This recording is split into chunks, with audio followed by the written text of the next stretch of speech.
Aron Ra. I am the Southwest Regional Director of American Atheists.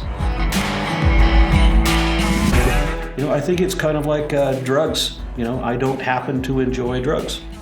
It's a weird thing. Look at me, everybody thinks I'm a dope smoker, right? But I'm not. I don't like getting high.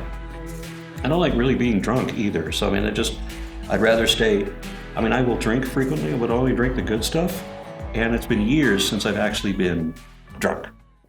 Because I don't like to be, the thing about drugs that I hate is, you get stoned and you're like, how can I shut this off? How long am I going to have to endure this? Why won't it stop? That's literally my thing. It's like being on a roller coaster and trying to find some way to slow the damn thing down. Yeah. So, so that's how I feel about religious belief. It's something that maybe has appeal to some people, just does not have any appeal to me. The same thing, football. I'm at an absolute loss. I like to say, who cares about football? But I know everybody. Everybody cares about football. It's like a damn religion to people. I don't get it. I've never sat through a football game. I can't. How do you? How do you sit through this? Why would you sit there? It's just, there's absolutely no appeal in watching someone else play a game. And in this case, there's not even any appeal in playing the game. I played it in middle school, but my job was, I didn't want to have anything to do with the ball. I don't want to kick the ball. I don't want to catch the ball. I don't want to carry the ball. I want to hit the guy with the ball. Yeah. That was the only way I could enjoy that game, was crashing into somebody else. And otherwise, I don't see where there's an appeal. And so religion is kind of lost on me in that respect. And as I said, my philosophy is that the only value information can have is however true you can show it to be. And if you can't show that it's true at all, then it has no value at all.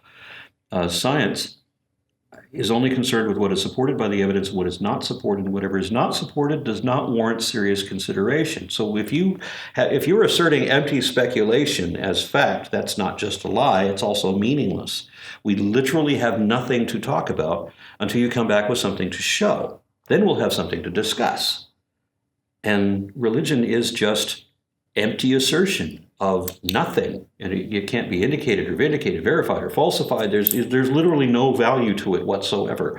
So why would I want to waste my time with it? And the reason that I've dedicated so much of my life to fighting against it is because, as I said, it all the wrong, all the evil that it does, the way that it stupefies people and causes them to do things that no sane or rational person should ever do. And it also covers for a lot of other evil, like there are mental conditions that in an academic situation it would be readily apparent. But if you're conditioned in your group to see just beyond what your eyes can see and to listen to that still small voice in your head and think that it's God talking to you, imagine all of the mental disorders that you could literally have that could be curable, but are actually being encouraged by your belief system. And I think a lot of people's belief in God is actually curable with Thorazine. Explain that. Because a lot of people have, not all of them obviously, but there are people who have what they think are God talking to them.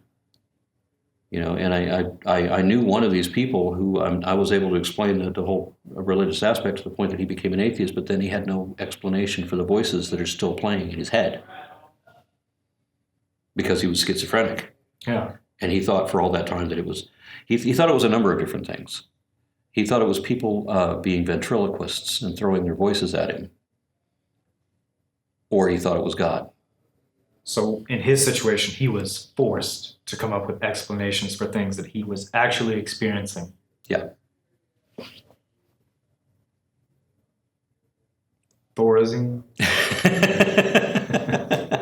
Yeah, I understand that that's the one that they use for those sorts of hallucinations. A couple off the cuff questions, fire from the hip. Why is it important for people who were once Christians and then found out that this and everything in it is essentially useless or a lie to enter the public arena and say so? Why is that important? Well, because we've got a positive feedback loop, right? Where the populace, initially, the unbelievers are the relative few, the educated, right, in many cases, or They're communally ostracized because the way religion proliferates, the way it spreads to everybody, it takes advantage of the less well, how do I put this? The lowest thinking, the simple minds or the easily manipulated or what have you. I mean, really strong, philosophically strong thinkers tend more often than not. I mean, you can have brilliant people that believe stupid things for ridiculous reasons, but usually that's not what happens. It can, and I've met people like that who find wild justifications for this position that they want to hold regardless, but usually that's not the case. What we end up with is a populace that will vote in people because they declare their belief in God. I think when you tell me that you believe in magic and that you think snakes and donkeys can talk, I think you're probably not the one who should be elected. I should probably get somebody competent. But people think that the guy who believes the ridiculous thing is the one who's competent because he believes the ridiculous thing. And then look what we get with like Mike Pence, right?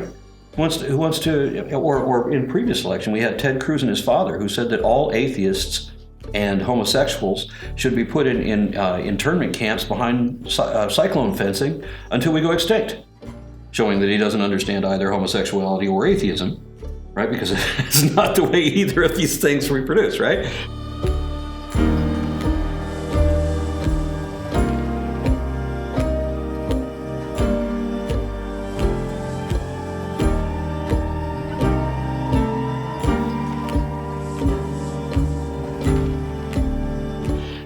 But this is the attitude that we get. So we have powerful people who present their prejudice, which is a lot of what religion is. I mean, it's dichotomous thinking, right? It's good versus evil. There's very little nuance in religion at all. So you get the people who are least capable of doing the job. And worse, when you elect a sovereign leader or a judge, and you do that on the basis of religion, you're actually choosing the qualification that should dismiss that person from holding that position, because you've got somebody who has already decided your case before they've heard the evidence and will not change their mind after they've heard it because they're strong in their convictions and firm in their beliefs, which essentially means they're unreasonable. They're basing their judgment entirely on prejudice, what they already believed before the case was heard. So this is the last reason we should be electing anybody. And then look, of course, what we ended up with when you have, religious masses putting in the vote. Who do we get? We get somebody who denies, the age of the earth, who denies all forms of science. We'll talk about the vice president now. And then we got the other guy who doesn't know anything about it. He's the perfect Christian. Like Trump is a great example of a Christian because he's never cracked this book open. He has no idea what it says, nor does he care to. He just says that he believes it and reaps the reward from saying that he's believing it. And that's it. And that's all he has to do. And he can violate every bit of this. You can be a drug-addicted, fornicating, criminal convict, and it doesn't matter. Everything you do can be completely wrong according to this book. But as long as you say you believe it, everything's fine. And so we end up electing the worst of humanity out of a culture that is continuously worse, because this does not make us better.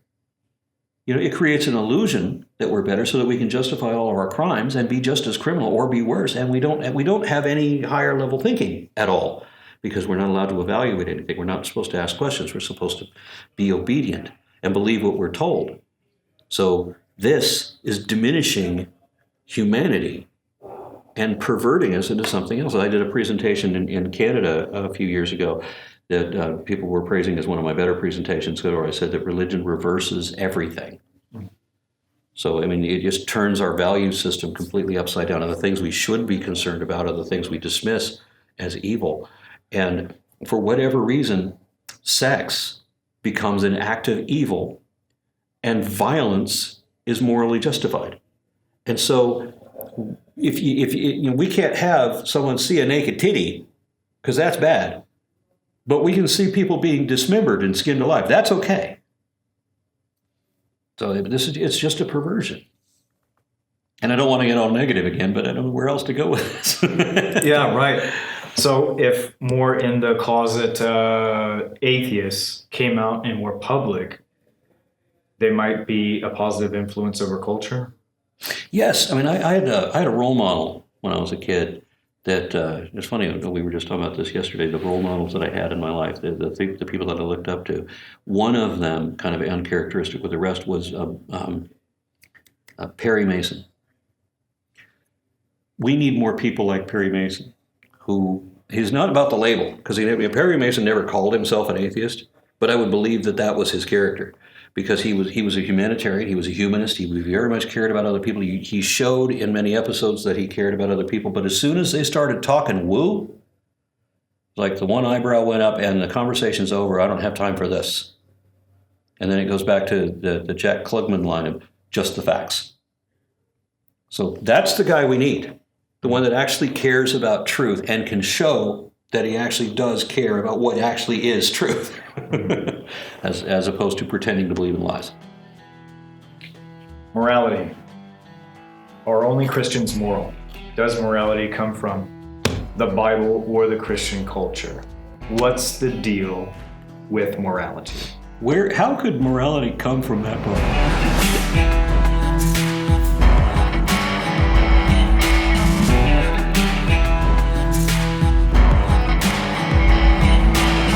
Told me that if I didn't believe in God, then I'd be out raping and killing and everything just for the fun of it. And I thought, well, there's two problems. One, I don't think raping and killing people is fun. I value my interpersonal relationships. I want to be admired. I want to be respected. I want to be loved.